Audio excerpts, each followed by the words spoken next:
Magic Treehouse Book 52, Soccer on Sunday, by Mary Pope Osborne.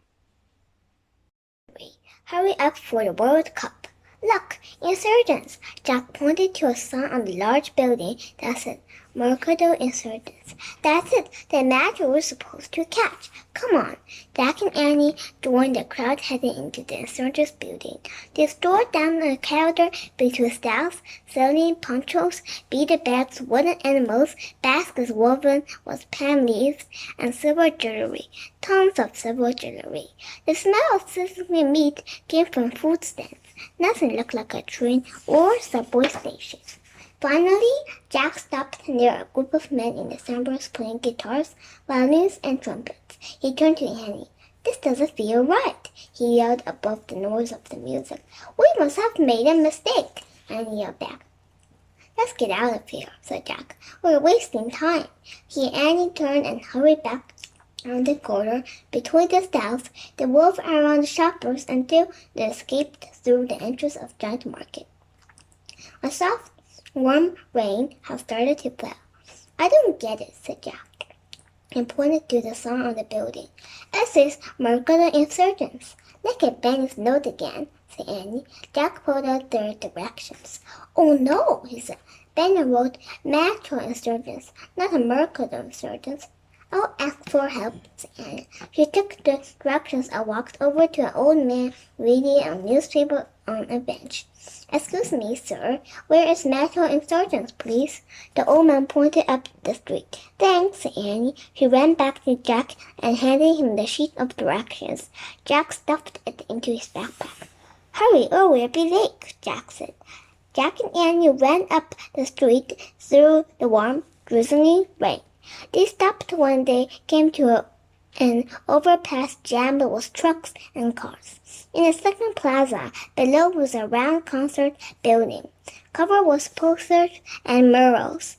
One sign on the building said Plaza Insurgents. Another said Metro Station. "That's it," said Jack. He and Annie ran down to the plaza. They hurried by fountain, vendors, and snack bars until they came to a rounded entrance of the metro. When they stepped into the station, the noise was deafening, even louder than in the market. Hordes of people were rushing up and down the stairs. Jack and Annie joined the stream of traffic going down. Beyond the stairs was a row of turnstiles. "How do we do this?" said Annie. "Watch what everyone else is doing," said Jack. At one time, people were dropping a single coin into slots in the turnstiles and then passing through. Jack pulled out 2 pieces from his backpack and gave one to Annie. Copying everyone else, they passed through the turnstiles onto the metro platform. "That wasn't so hard," said Annie. Another huge crowd was waiting on the smaller platform for the next train. Jack pulled out his direction again. "Red line to Peninsula Heights," he shouted to Annie above the noise. "Then the blue line to Tax Square, and we get out for the last stop and get a tram to Aztec Stadium." "Easy!" yelled Annie. "Really?" said Jack. A train was rolling in. "Red 9?" Annie shouted to a woman. As the woman nodded, the metro train came up to a stop. The doors opened and passengers sped up the train. People on the platform struggled forward. Jack grabbed Annie's hand as they moved towards the crowd. But before they could even get close to the train, a bell rang and the door slammed shut. The people left on the platform jumped back as the train pulled away. "We'll get to the next one soon," Jack shouted. Soon, another train rolled in. Jack grabbed Annie's hand again. They surged forward with the crowd. They were pushed and shoved as they tried to get through the doorway. Finally, they were inside. "Safe," said Jack, clasping onto a seat with Annie. But when they were nearly crashed as more passengers peeled into the metro, more and more kept cramming in until people were practically sitting on Jack and Annie's laps. The bell rang, the door closed. The train pulled away from the station. As it rumbled through the dark tunnel, the air was scarred with surface coating.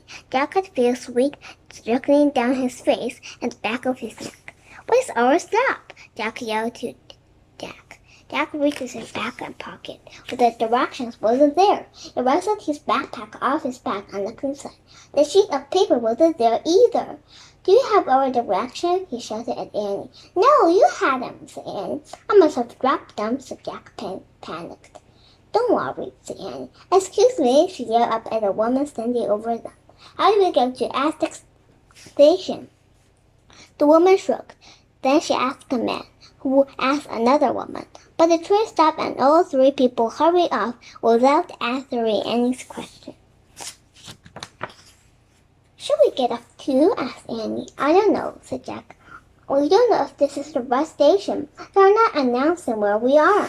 New passengers piled into the car, and the elevator became even more crowded. Once again, as the train took off, Jack and Annie were squashed in their seats by the curves of passengers in the elevator. Where is Aztec Stadium? Jack yelled to no one in particular. Get off the panels, I heard. A man shouted above the roar. The man said more, but Jack couldn't hear him. Before he could ask the man to repeat his directions, the train stopped and the man pushed his way out the doors. Is this Prince or her? Jack shouted to Annie. He looked around wildly, trying to find a sign. This is a nightmare. Is this Prince or her? Annie yelled to a teenager girl with a large backpack. Sorry, I don't know, the girl said. Check the map. She pointed to a large map on the far wall of the train. Let's look, said Jack, but it was impossible to get the map, as the outside had already filled up with new passengers. Too late, said Annie. The metro doors closed and the train thundered on through the dark tunnel.